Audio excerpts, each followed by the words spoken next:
Hello student, BSc part third organic chemistry में अपना chapter चल रहा था कार्बोहाइड्रेट। आज हम कार्बोहाइड्रेट में न्यू टॉपिक स्टार्ट करेंगे। न्यू टॉपिक है एपिमराइजेशन। ठीक है, तो आज का अपना टॉपिक है एपिमराइजेशन। एपिमराइजेशन में सबसे पहले अपन पढ़ते हैं कि एपीमर क्या होता है।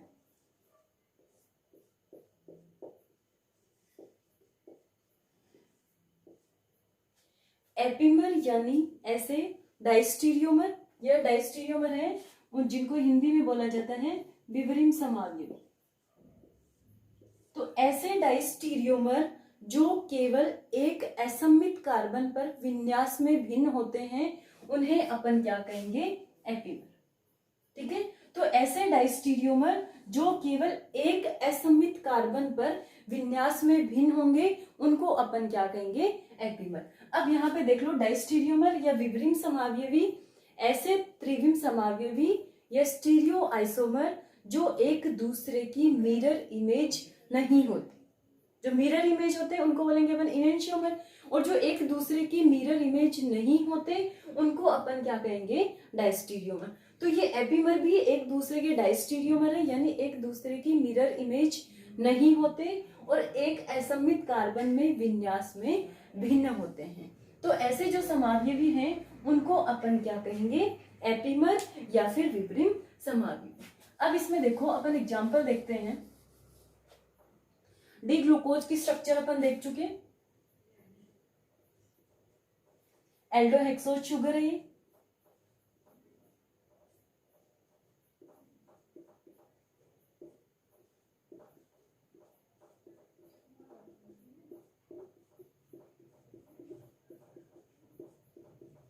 One two three four five और कार्बन 6 होगा, वो क्या हो जाएगा, CH2OH।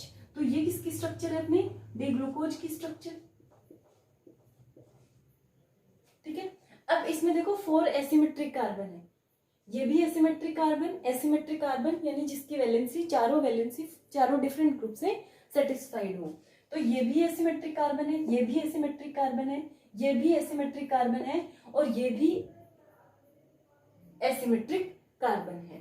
ठीक है, अब यहाँ पे क्या होगा कि कोई किसी भी एक असममित कार्बन पे विन्यास में क्या होगा, चेंज होगा।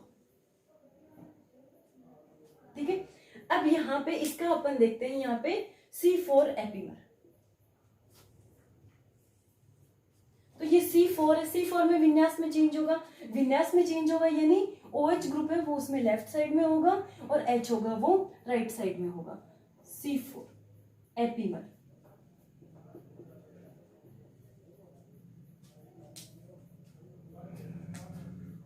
CHOC और सारे कार्बन है उन पे विन्यास है वो एजिटिज रहेगा।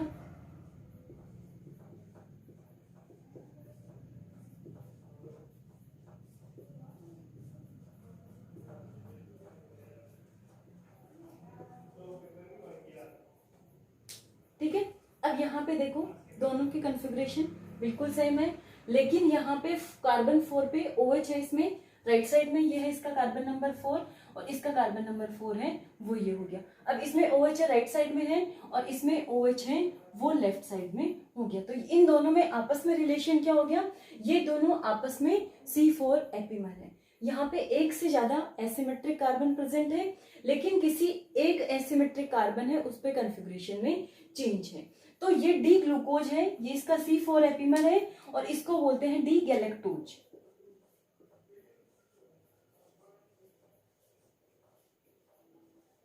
तो डी ग्लूकोज और डी गैलेक्टोज इन दोनों में आपस में रिलेशन क्या हो गया कि डी ग्लूकोज और जो डी गैलेक्टोज है वो दोनों C4 एपीमर है। अब इसके बाद देखते हैं अपन C2 एपीमर। तो C2 एपीमर यानी कार्बन नंबर 2 पे कॉन्फ़िगरेशन में चेंज होगा। CHO CHOH CHOH CHOH H और CH2OH, ये होता है डी मैनोज। अब इसमें और इसमें only change in configuration of carbon number 2। तो ये दोनों आपस में क्या हो गए यहाँ पे C2 एपीमर। तो डी ग्लूकोज और डी मैनोज इन दोनों में केवल कार्बन नंबर 2 पे कन्फिग्रेशन में चेंज है, तो इन दोनों में आपस में रिलेशन क्या हो गया, ये दोनों C2 एपीमर है। और जो डी ग्लूकोज और डी गैलेक्टोज है उनमें कार्बन नंबर 4 पे कन्फिग्रेशन में चेंज है, तो इन दोनों में आपस में रिलेशन क्या हो गया, ये दोनों है C4 एपीमर। ठीक है, तो ये अपने एपीमर की डेफिनेशन हो गई। यानी ऐसे डाइस्टीरियोमर जो केवल एक असममित कार्बन पर कन्फिग्रेशन में चेंज होते हैं, विन्यास में भिन्न होते हैं, उन्हें अपन क्या कहेंगे, एपीमर। और इसका एग्जांपल दे सकते हैं कि जो डी ग्लूकोज है और डी गैलेक्टोज है ये C4 एपीमर है, और जो डी ग्लूकोज है और जो डी मैनोज है ये दोनों आपस में क्या हो गए, C2 एपीमर।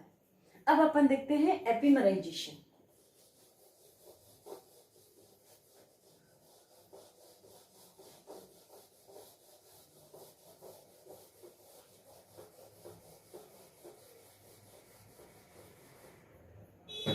ठीक है, अब अपन देखेंगे एपीमराइजेशन। एपीमराइजेशन यानी ऐसे मोनोसेकेराइड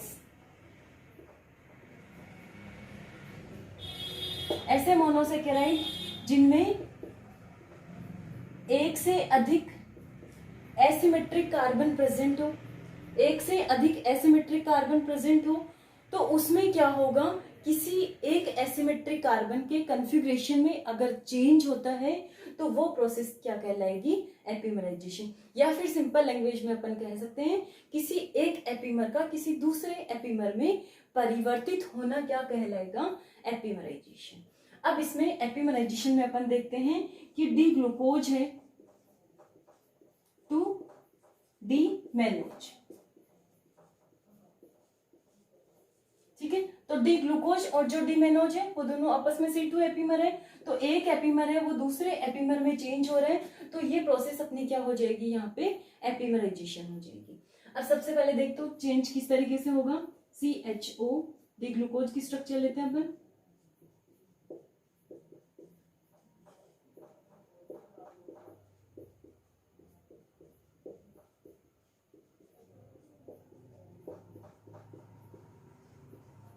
ये किसकी स्ट्रक्चर है, डी ग्लूकोज की। ठीक है, तो डी ग्लूकोज को डी मैनोज में चेंज करने के लिए स्टेप 1 में क्या करेंगे अपन, स्टेप 1 जो पहला स्टेप है वो ऑक्सीडेशन स्टेप है, और इसकी ग्लूकोज की रिएक्शन करवाते हैं ब्रोमीन वाटर के साथ। इसमें क्या होगा, ऑक्सीडेशन। ठीक है, तो ग्लूकोज की ब्रोमीन वाटर के साथ में रिएक्शन कराएंगे तो ग्लूकोज का ऑक्सीडेशन होगा, और जो एल्डिहाइड ग्रुप है वो एसिड में चेंज हो जाएगा, तो डी ग्लूकोज है वो ग्लूकोनिक एसिड में चेंज हो जाएगा। तो यहाँ पे क्या बन जाएगा, COOH OH H C H OH C OH H C OH H, और ये बन गया यहाँ पे CH2OH। तो ये क्या बन गया यहाँ पे, डी ग्लूकोनिक एसिड। अब ग्लूकोनिक एसिड की रिएक्शन जब पाइरिडिन के साथ में करवाई जाती है तो ग्लूकोनिक एसिड और जो मेनोनिक एसिड है यानी C4 पे कन्फिग्रेशन में चेंज हो जाएगा, इन दोनों का साम्य मिश्रण है वो हमें प्राप्त होता है। तो किसके साथ में रिएक्शन करवानी है, इसकी ग्लूकोनिक एसिड की करवानी है हमें स्टेप 2 में, पाइरिडिन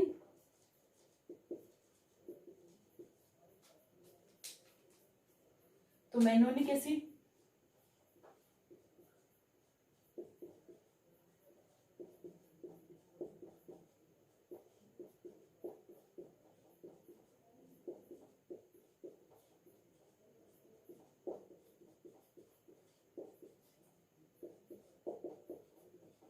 डी मैनोनिक एसिड। ये क्या मिल गया हमें, एपीमर्स है उसका मिक्सचर हमें मिल गया। अब क्या करना है, ये जो मिक्सचर मिल गया इसमें से मैनोनिक एसिड को सेपरेट करना। तो थर्ड स्टेप में क्या करेंगे अपन, सेपरेशन।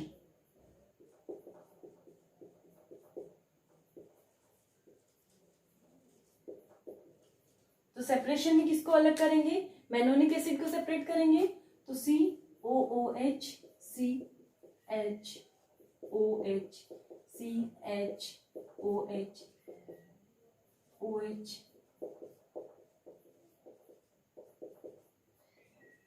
और CH2OH। ये अपना मैनोनिक एसिड है वो सेपरेट हो गया। अब क्या करना है, जो मैनोनिक एसिड है इसको हीट करना है।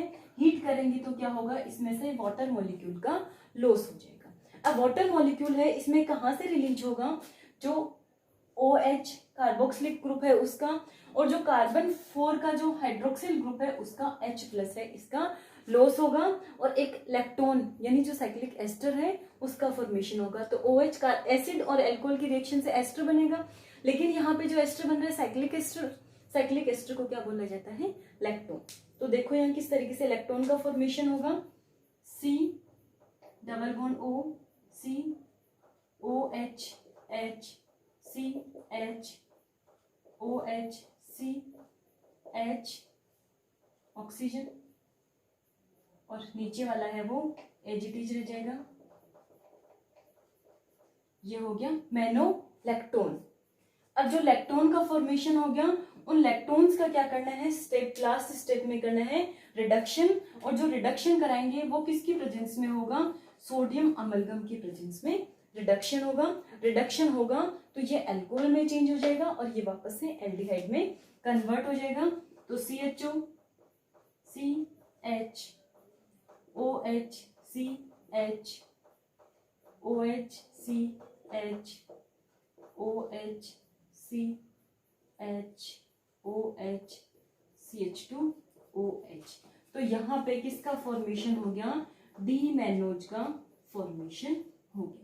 तो अपन ने क्या किया, यहाँ पे डी ग्लूकोज से डी मैनोज का फॉर्मेशन यानी C2 एपीमर का फॉर्मेशन। तो ये प्रोसेस क्या कहलाएगी, अपनी